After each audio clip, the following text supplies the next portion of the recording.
Murmur Hanover was a top player in the rookie colt division all season long. The majestic son Colt was a star in the Ontario Sire Stakes program, posting 5 wins in 9 races.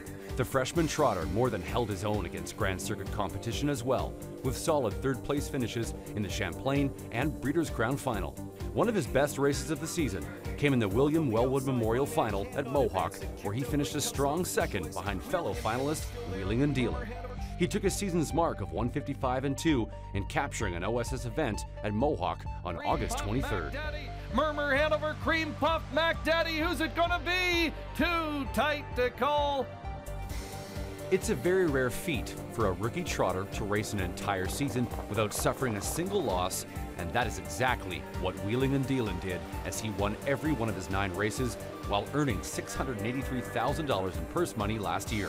The closest call came in his first career start when the son of Cantab Hall scored a neck decision in a conditioned event at Mohawk. The Colt never looked back, winning his next 8 in a row for owner Serge Godin. He racked up wins in the Bridger Series, Champlain, and the elimination and final of the William Wellwood Memorial.